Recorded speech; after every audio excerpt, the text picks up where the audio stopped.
গণপ্রতিনিধিত্ব আদেশ সংশোধনের জন্য একটা অধ্যাদেশের খসড়া গতকালকে উপদেষ্টা পরিষদে অনুমোদিত হয়েছে বলে শুনেছি আমরা। এটা মাননীয় আইন উপদেষ্টা এ বিষয়ে ব্রিফ করেছেন সাংবাদিক এবং আজকের পত্রিকায় সেই রিপোর্ট অনুসারে জানতে পারলাম আরপিওতে যে সমস্ত বিধানগুলো সংশোধিত হয়েছে তার অধিকাংশই রাজনৈতিক দলসমূহের সাথে আলোচনায় নির্বাচনী ব্যবস্থা সংস্কার সংক্রান্ত কমিটিতে সংস্কার কমিশনের সাথে আলোচনায় এর অনেকগুলোই দলগুলো সম্মত হয়েছিলাম আমরা, কিন্তু আচরণবিধি এবং আরপিওর যে খসড়াটা উত্থাপন করা হয়েছে আইন মন্ত্রণালয়ে নির্বাচন কমিশনের পক্ষ থেকে, সেখানে অনানুষ্ঠানিকভাবে আমার সাথে হয়তো আরো অনেকের সাথে মাননীয় আইন উপদেষ্টার বৈঠক হয়েছে। আমরা আলোচনা করেছি দীর্ঘ সময় ধরে এই গণপ্রতিনিধিত্ব আদেশের এই একটি বিশেষ ধারা নিয়ে আলোচনায় তিনি সম্মত হয়েছিলেন এবং যৌক্তিক মনে করেছিলেন। ধারাটা হচ্ছে আগের বিধান আরপিওর 20 ধারার এক উপধারা। সেখানে জাতীয় সংসদ নির্বাচনে এক বা একাধিক প্রার্থী কোন প্রার্থীর ক্ষেত্রে প্রতীকের ক্ষেত্রে একাধিক দলের যারা নির্বাচন করবেন তারা নির্ধারিত দলের প্রতীক নিয়ে নির্বাচন করতে পারবেন।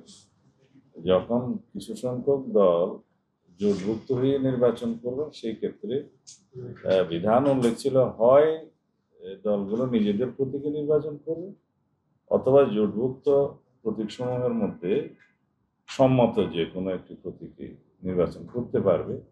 এটা তফসিল ঘোষণার পর একটা নির্ধারিত মেয়াদ আছে, তার মধ্যে চিঠি দিতে হয় নির্বাচন কমিশনকে। এটাই এই পর্যন্ত প্রচলিত নিয়ম।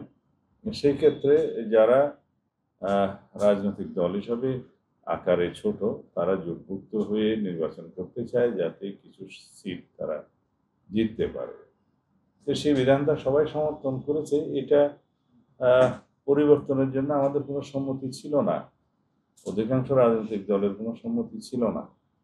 তো গতকালকে এই আইনটা ক্যাবিনেটে উপদেষ্টা পরিষদে অনুমোদনের পরে প্রেস ব্রিফিং এর পরে আমি মাননীয় আইন উপদেষ্টার সাথে ফোনে কথা বলেছিলাম। তো তিনি পরামর্শ দিয়েছেন, হ্যাঁ আলোচনা তো হয়েছিল আপনাদের সাথে, কিন্তু এটা নির্বাচন কমিশনের পক্ষ থেকে এইভাবেই উত্থাপন করা হয়েছে, এখানে কেউ আপত্তি দেয়নি। তা আমি বলেছিলাম যে আপনাদের সাথে আমাদের অনানুষ্ঠানিক আলোচনা হয়েছে, আপনারা সম্মত হওয়াতে আমরা আর এই বিষয়ে প্রেসেও কিছু বলি নাই বা নির্বাচন কমিশনের সাথেও এই বিষয়ে আর কোনো আলাপ আলোচনা করি নাই। বান্ডেল থাকলে প্রতি সেনমানিতে টাকা বাঁচবে। বিকাশ সেনমানি বান্ডেল কিনে জিতুন প্রতি লেনদেনে। কিছু কিছু দলের পক্ষ থেকে বিভিন্ন সময় প্রেসে বলা হয়েছে, আমরা আশ্বস্ত ছিলাম অনেকটা, কিন্তু এখন যেভাবে সংশোধনীটা ক্যাবিনেটে পাশ হয়েছে, কয়েকদিন পর অধ্যাদেশ আকারে পাশ হবে, সেটা হলে যারা জোটভুক্ত হয়ে নির্বাচন করতে চাইবেন অনেক ছোট দলগুলো, এটা আমি কাউকে অসম্মান জানার জন্য ছোট দল বলছি না, এটা রাজনীতির মাঠে আকারে ছোট বড় অনেক দল থাকে যাদের জনসমর্থনের ভিত্তিতে এটা বলা হয়, তো তারা জোটভুক্ত হতে উৎসাহিত হবেন না এবং সেটা তাদের সম্মতি নেই, আমাদেরও সম্মতি নেই। তো এইটা একতরফাভাবে নির্বাচন কমিশন থেকে এভাবে কেন উত্থাপন করা হলো জানি না, কারণ আচরণবিধি এবং আরপিওর বিষয়ে আমাদের কাছে খসড়াটা ইয়ের উপরে অধ্যাদেশের খসড়ার উপরে মতামত চেয়েছিলেন নির্বাচন কমিশন, আমরা জানিয়েছিলাম। তার মধ্যে যে সমস্ত সংশোধনী এসছে তাদের অধিকাংশের সাথে আমরা একমত, কিন্তু এই বিষয়টা প্রতীকের বিষয়টা জোটভুক্ত হলেও দলগুলো নিজস্ব প্রতীকের বাইরে জোটের অন্য প্রতীক নিতে পারবে না, এই বিষয়ে আমরা সম্মত হইনি কখনো। এটা আমার মনে হয় এটা আমাদের একটা সুষ্ঠু রাজনীতির সাথে নির্বাচনের সাথে এটা পুনর্বিবেচনা করা প্রয়োজন।